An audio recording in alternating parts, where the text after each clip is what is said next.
Olá, comunidade, paz e bem e caminhos do Espiritismo. É uma alegria estarmos aqui mais uma vez com vocês para falarmos sobre ou darmos continuidade às nossas reflexões sobre a Revista Espírita de fevereiro de 1860. Nós já falamos de diversas publicações nessa revista e nós vamos falar do próximo ponto publicado por Kardec nessa revista, que ele vai dar o título de Bibliografia.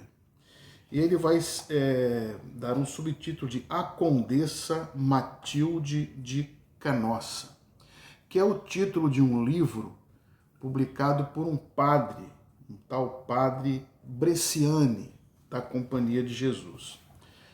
E esse padre vai fazer diversas críticas às manifestações mediúnicas da época, ao que propunha Kardec naquele momento,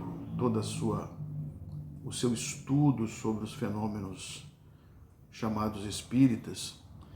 Então, vai chamar de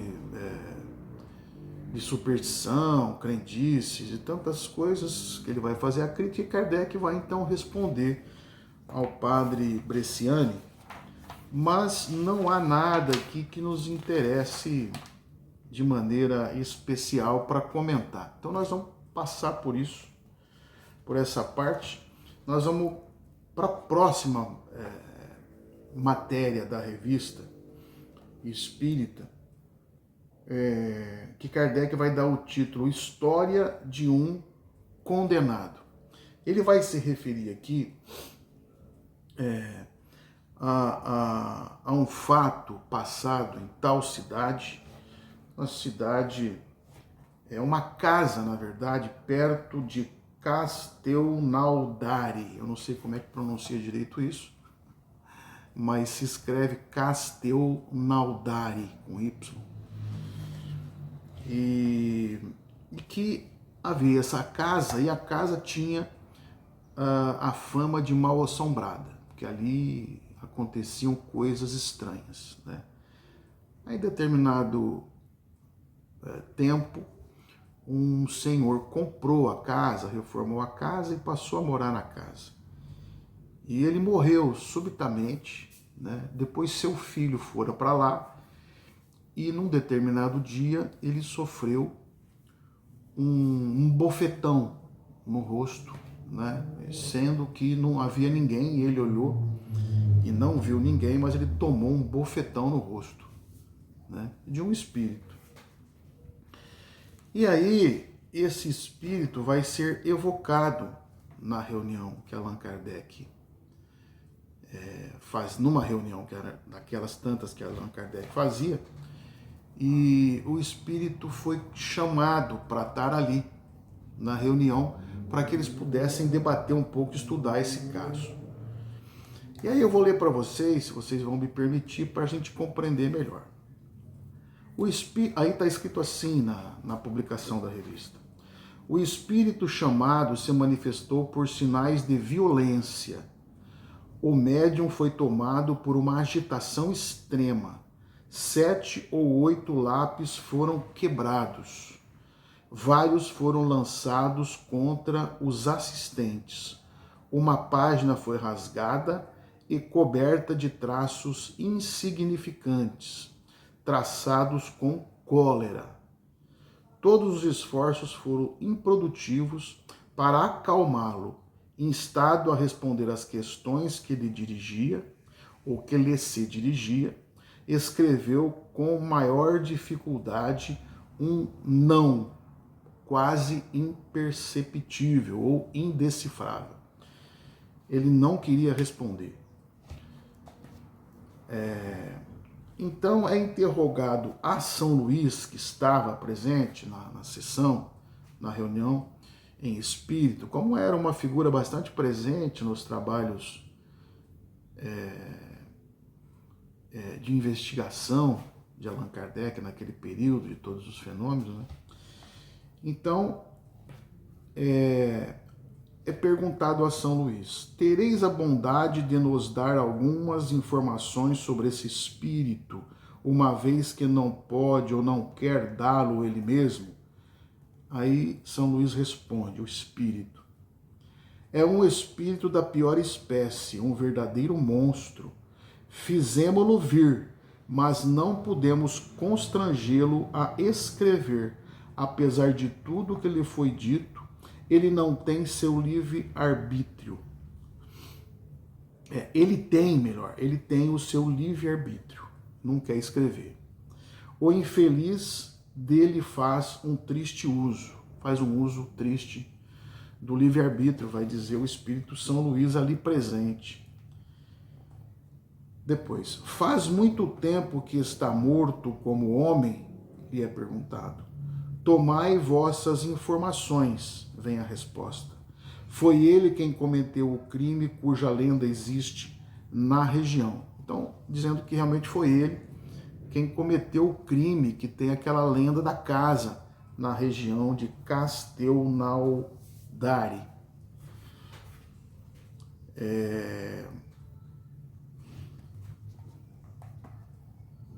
Que era quando vivo?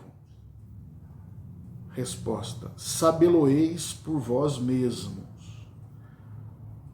Pergunta: portanto, é ele que assombra a casa agora? Resposta: sem dúvida, uma vez que foi assim que eu vos fiz designá-lo. Pergunta: os exorcismos que se praticaram tanto não puderam expulsá-lo de lá? Respostas: de modo algum, porque na época foram chamados padres, né, religiosos para fazer o processo chamado de exorcismo, que as religiões fazem, né, que é a expulsão de demônios e tal, ou do demônio, né, porque se acreditava assim na época. Então ele diz que não resolveu nada, né, para afastá-lo de lá. Ele foi alguma coisa na morte, ele foi alguma coisa na morte súbita do senhor D, o pai, né, que morreu primeiro, subitamente na casa? Resposta: sim. De que maneira pôde contribuir para essa morte? Pelo medo, vai dizer São Luís.